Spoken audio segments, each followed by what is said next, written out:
क्या तुम लोगों ने कभी ये फ्रेज सुना है, what you see is only the tip of the iceberg. Stock market में ये चीज़ बहुत ट्रू है।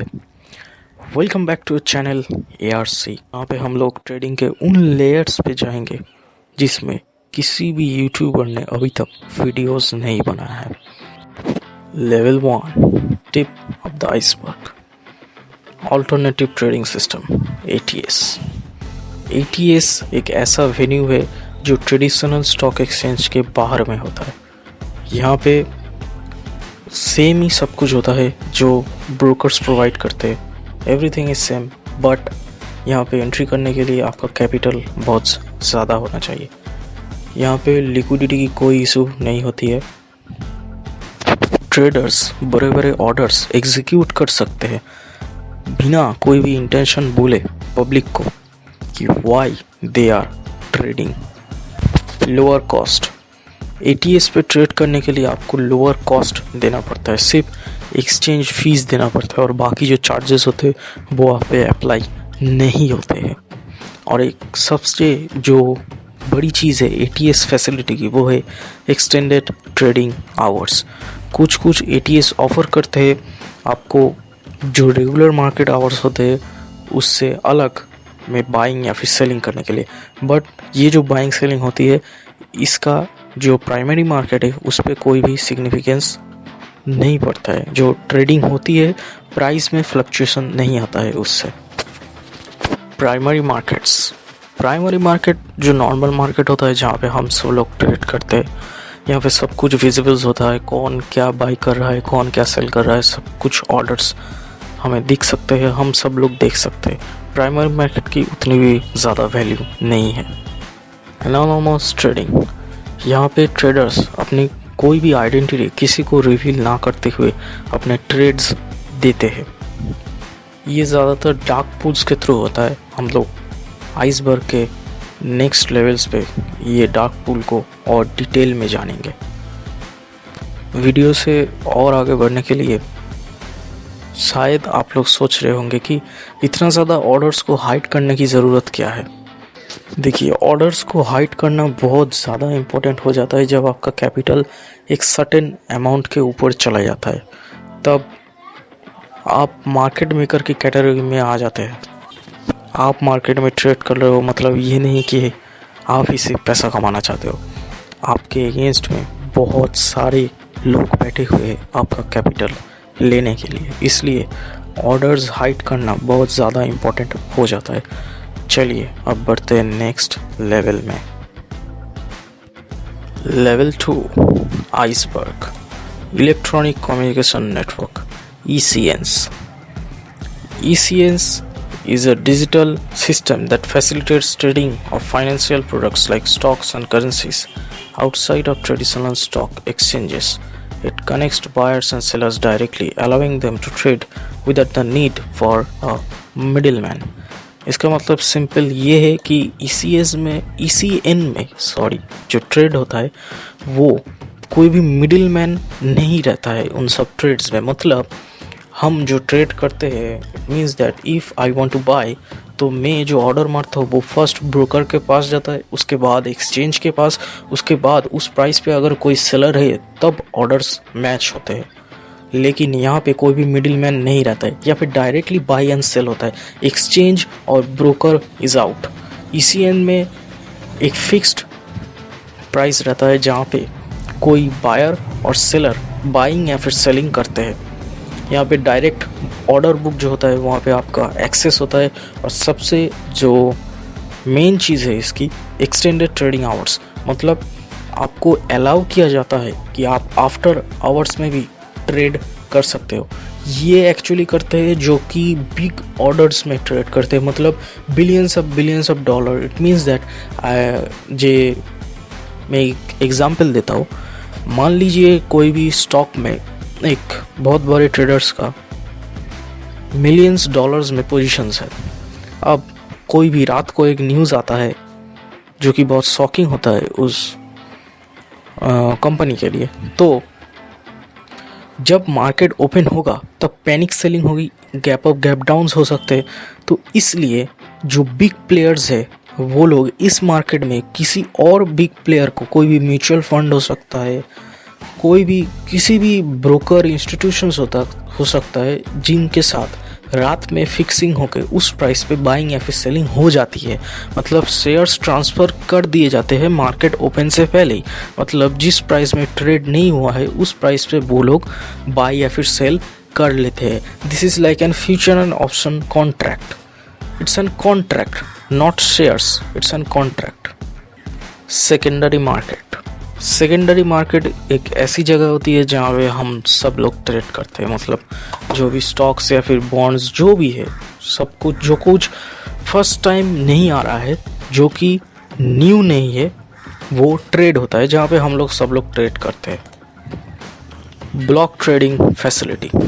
आप लोगों ने शायद न्यूज़ में सुना ही होगा कि आज इस शेयर में इतने बड़े ब्लॉक डील हुई है। तो आप लोग शायद सोचते हो कि इतने सारे शेयर्स अगर ट्रांसफ़र हुए हैं तो प्राइस में चेंजेस क्यों नहीं आए। उस टाइम पे तो प्राइस में पंप या फिर डंप्स हो सकते हैं, लेकिन वो स्टॉक में क्यों नहीं आए? क्योंकि वो जो ब्लॉक ट्रेडिंग हुआ है वो जो सेकेंडरी मार्केट है उस पर हुआ ही नहीं है। मतलब जो ऑर्डर बुक हम लोग देख सकते हैं उस प्राइस पे वो ट्रेड्स हुए ही नहीं है। वो ऑफ मार्केट एग्जीक्यूशंस हुए हैं जहाँ पे एक इंस्टीट्यूशंस और एक इंस्टीट्यूशन से शेयर्स बाई या फिर सेल करते हैं एक फिक्स प्राइस पे, प्राइस फ्लक्चुएशन को रोकने के लिए। लेकिन यहाँ पे आ जाता है crypto and forex market. Forex का तो अलग है, वहाँ पे ट्रिलियंस ऑफ डॉलर्स होते हैं, लेकिन क्रिप्टो मार्केट्स में कोई भी छोटे से कॉइन या फिर बिटकॉइन को भी आप पंप एंड डंप्स कर सकते हैं, क्योंकि वहाँ पे ब्लॉक ट्रेडिंग फैसिलिटी जैसे कुछ चीज़ है ही नहीं। डार्क पूल्स को मैं क्या ही बोलूँ, ये एक छोटी चीज़ नहीं है। आप कह सकते हो ये पूरा वीडियो जो बन रहा है वो पूरा ही डार्क पूल के अंडर में आता है। आप अगर गूगल में सर्च करने जाओगे कि डार्क पूल क्या है तो आपको बहुत बड़े बड़े कॉन्सेप्ट्स मिलेंगे, ये है वो है, but simply it's an anonymous exchange जहाँ पे जो नॉर्मल जो ब्रोकर्स होते हैं, जो टीवी पे एड्स देते हैं, हम लोग जो ब्रोकर्स को जानते हैं वो सब लोग ये नहीं है। हमको उन सब का नाम भी नहीं पता है कि कौन क्या प्रोवाइड करता है ये सब ट्रेडिंग। लेकिन ये सब ट्रेडिंग फैसिलिटी जो बिग इंस्टीट्यूशंस होते हैं वो लोग यूज़ करते हैं, क्योंकि जो ट्रेडिंग फीस होती है उसको बचाने के लिए। Level 3 the surface water. Third market को हम सब लोग एक और नाम से भी जानते हैं, OTC, over the counter market. अब OTC पे जाने से पहले एक डिस्क्लेमर मैं दे देता हूँ, ये वो OTC नहीं है जो नॉर्मल कुछ भी, जब प्ले स्टोर में जो ब्रोकर्स हैं ना, जो लोग OTC ट्रेडिंग प्रोवाइड करते हैं, सो कॉल OTC ट्रेडिंग, वो एक्चुअली में OTC ट्रेडिंग नहीं है, वो जुआ है, गैम्बलिंग, ठीक है, वो colour trading type of thing है, समझ लो। तो वो OTC की मैं बात नहीं कर रहा हूँ, मैं जो OTC की बात कर रहा हूँ वो अलग चीज़ है। ट्रेडिंग वेन्यू मतलब कि जो OTC जो मार्केट होता है, ये भी जो फॉर्मल एक्सचेंज है NSE BSE इनसे अलग होता है। यहाँ पे ब्रोकर डीलर ये सब लोग अपना सेम कॉस्ट बचाने के लिए इन मार्केट्स में ट्रेड करते हैं, ठीक है। GME, अब GME कोई अलग चीज़ नहीं है, GME का मतलब है गेम स्टॉप। शायद आप लोगों ने सुना ही होगा इस स्टॉक का नाम। यहाँ पे पूरे जो ट्रेडिंग हिस्ट्री है, सबसे बड़ी फाइट हुई है इसमें, रिटेलर वर्सेस इंस्टीट्यूशंस में। इस स्टॉक में पहली बार हिस्ट्री में रिटेलर्स इंस्टीट्यूशन से जीते थे किसी भी फाइट में, ठीक है, मतलब दिस इज अ हिस्ट्री। यहाँ पे जो रिटेल इन्वेस्टर थे, मतलब कि ये जो कंपनी है वो गेम्स बनाती है। तो एक रोअर इंकिटी करके एक यूट्यूबर थे जो ये गेम स्टॉक को प्रमोट करते थे। This is like a meme stock, जो क्रिप्टो करेंसीज में मीम कॉइन्स होते हैं ना, जिसकी कोई फंडामेंटल वैल्यूज़ नहीं होती है, ये स्टॉक कुछ। यहाँ पे रिटेलर ने इस स्टॉक को $20 से $300 तक ले गए थे। Can you imagine, $20 to $300? Okay, biggest short squeeze in the H1 history. Level 4, the fear of ice. Fourth market वो है जहाँ पे पेंशन फंड्स और म्यूचुअल फंड्स अपने जो लार्ज ब्लॉक ट्रेड्स है उनको एग्जीक्यूट करते हैं. Pension funds and mutual funds, not institutional investor. Okay, यहाँ पे पेंशन फंड्स और म्यूचुअल फंड्स ही अपने जो ट्रेड्स है उसको एग्जीक्यूट करते हैं. Same for the reason cost efficiency. हम लोग जो लोग ट्रेडिंग फीस देते रहे हैं, जो हमारे प्रॉफिट्स का शायद 30 to 40% है, वो लोग ये सब पे ही नहीं करते. The biggest trading fees is STT, वो लोग इसको इन सब को पे ही नहीं करते. लू फॉल्स द 10-second रूल. मतलब कि जो भी चीज़ हो रहा है मार्केट में उसका रिपोर्ट जो रेगुलेटर बॉडी है उसको सबमिट करना ज़रूरी है. मतलब जो भी मैंने अभी तक बोला कि ये जो एनोनोमस ट्रेडिंग होती है, जो भी होती है, ये सब चीज़ें किसी ना किसी को पता रहती है. मतलब जो ट्रेड्स हो रहे हैं सब कुछ का रिकॉर्ड रेगुलेटर, मतलब कि सेबी, SEC, इन सब को रिपोर्ट करना पड़ता है कि कौन सा ट्रेड हुआ. तो 10-second रूल इज़ कि जो भी ट्रेड हुआ उसके 10 सेकंड के बाद इन सब का रिपोर्ट सेबी को देना पड़ता है. तो आप लोग शायद सोच रहे होंगे तो इतनी सारी चीज़ करके फ़ायदा क्या हुआ. वेल, फ़ायदा ये हुआ कि ये जो ऑर्डर्स एग्जीक्यूट हुए हैं वो मार्केट जो ऑर्डर बुक होता है वहाँ पे नहीं दिखाया जाता है. मतलब ये जो ऑर्डर्स एग्जीक्यूट हुए हैं वो हम सब लोग देख नहीं सकते. शायद आप लोग किसी भी ब्रोकर का अगर आप कुछ भी प्रीमियम सब्सक्रिप्शन देते हैं तो आपको ऑर्डर बुक का एक्सेस मिल जाता है. हमारे इंडियन मार्केट की बात करो, और मैं तो क्रिप्टो में ट्रेड करता हूँ, यहाँ पे ऑर्डर बुक फ्री है, मैं देख सकता हूँ. तो कौन कितना ट्रेड कर रहा है, कौन से प्राइस पे सबसे ज़्यादा लिक्विडिटी है, हम ये सब चीज़ें देख सकते हैं. लेकिन इंडियन मार्केट में वो सब चीज़ें फ्री में नहीं मिलती है, आपको प्रीमियम देना पड़ता है. तो उन सभी ऑर्डर बुक में जो ट्रेड्स हुए हैं वो नहीं दिखाए जाते हैं. तो इसका फ़ायदा सबसे ज़्यादा ये होता है जो एल्गोस है, जो और आपके अगेंस्ट में जो इंस्टीट्यूशंस है वो लोग नहीं देख पाते कि आपने कौन सा ट्रेड लिया है. तो वो लोग कोई भी आपके अगेंस्ट में स्टेप नहीं ले सकते. मतलब आपने बाय किया है तो वो लोग सेल नहीं कर सकते. This is the biggest advantage of this dark pools और anything anonymous trading, ECNs and everything. Okay, ये यहाँ पे ट्रेडिंग फीस भी बच जाती है और आपके अगेंस्ट में कोई भी नहीं आता है. Level 5, the fear of the sea. Legal insider trading.